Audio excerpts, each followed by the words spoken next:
The mission of the Pandemic Emergency Board is to provide recommendations to deal with the major global challenges arising in response to an unfolding pandemic. The board is comprised of highly experienced leaders from business, public health, and civil society.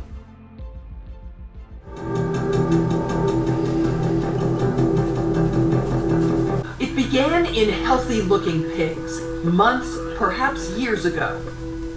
A new coronavirus spread silently within herds. Gradually, farmers started getting sick. Infected people got a respiratory illness with symptoms ranging from mild flu-like signs to severe pneumonia. The sickest required intensive care. Many died. Experts agree, unless it is quickly controlled, it could lead to a severe pandemic, an outbreak that circles the globe and affects people everywhere. We could be looking at double the number of cases in 1 week and 16 times as many in a month if we are not able to stop the spread. That would be on the order of 500,000 cases, and it would continue to rise exponentially. In 3 months, we could be approaching 10 million cases.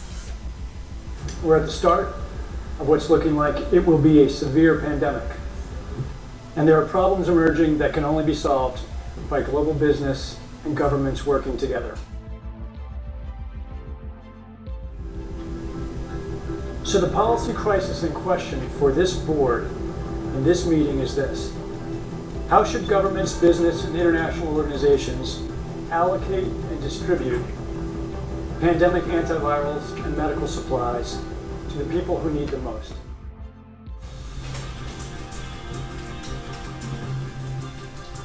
We have known about CAPS-like viruses in animals and people for decades, but have not been successful at developing a licensed vaccine.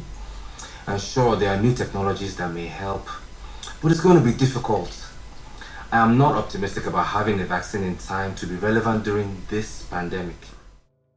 A global stockpile would certainly help ensure more rational and strategic allocation, but the reality is that we don't have the logistics capability, even within the UN, to bring that together in one place and run it. So this is where I think a collaboration between the international organizations like the World Health Organization and the private sector, which runs these supply chains for many purposes every day, understand where the supplies are, make smart decisions about how to allocate them to the people who need them in the places that need them the most, and then work with the industry to move those supplies from where they are today to where they need to be.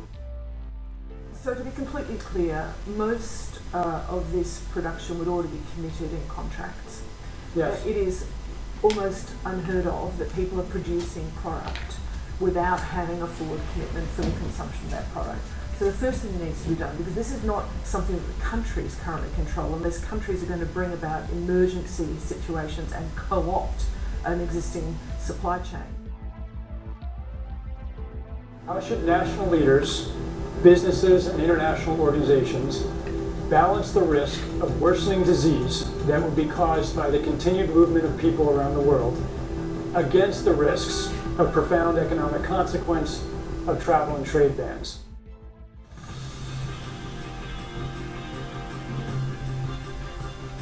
Public health agencies have issued travel advisories, while some countries have banned travel from the worst affected areas. As a result, the travel sector is taking a huge hit. Travel bookings are down 45% and many flights have been canceled. A ripple effect is racing through the service sector. Governments that rely on travel and tourism as a large part of their economies are being hit particularly hard. What is essential, what is non-essential travel, we have to clarify this. Otherwise, if we go down to 20% bookings over a long period, the company will run down. That's a fact. So the policy question for this board now is: how should financial resources be prioritized? Are there nodes that we cannot allow to fail? What is your sense of priorities? We don't have money to pay for all of these urgent problems. We are not out of money yet, but the fact is we are trending in a dangerous direction and something needs to change. We shouldn't underestimate the power of entrepreneurship. We need to escalate that, whether it's through the government's helping with tax breaks or subsidies of that nature to increase manufacturing of those types of products. It can happen quickly. A Marshall type plan, a company may say that exactly, but a Marshall plan that can go into effect can stimulate a change very quickly. How much control of information should there be, and by whom? And how can false information be effectively challenged? And what if that false information is coming from companies or from governments?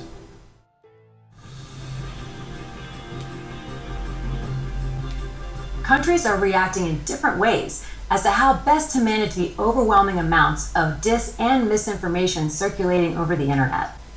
In some cases, limited internet shutdowns are being implemented to quell panic. I think it's very important that we make sure that there is concise communication with all healthcare facilities where these patients are being treated so that there isn't mass panic.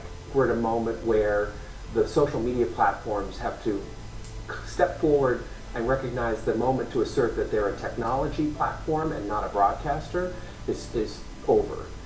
They in fact have to be a participant in broadcasting accurate information and partnering with the scientific and health communities to counterweight, if not flood the zone of accurate information, because to put the genie back in the bottle of the misinformation and disinformation is nigh impossible. One thing we haven't spoken about, and I'm wondering whether it's time to talk about this, is a step up from the part of the governments on enforcement actions against fake news. I personally do not believe that trying to shut things down in terms of information is either practical or desirable.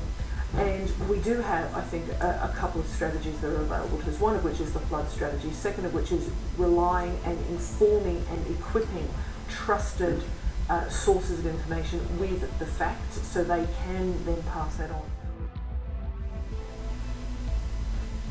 The outcome of the CAPS pandemic in Event 201 was catastrophic. 65 million people died in the first 18 months.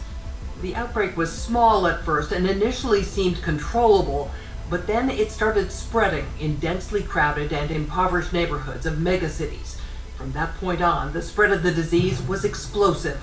Within 6 months, cases were occurring in nearly every country. The global economy was in a free fall. The GDP down 11%. Stock markets around the world plummeted between 20 and 40% and headed into a downward cycle of fear and low expectation.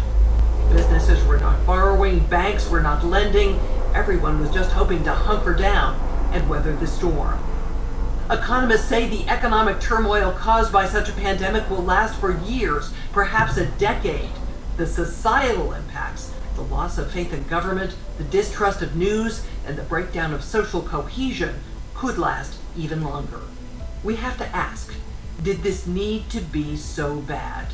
Are there things we could have done in the 5 to 10 years leading up to the pandemic that would have lessened the catastrophic consequences? We believe the answer is yes. So, are we as a global community now finally ready to do the hard work needed to prepare for the next pandemic?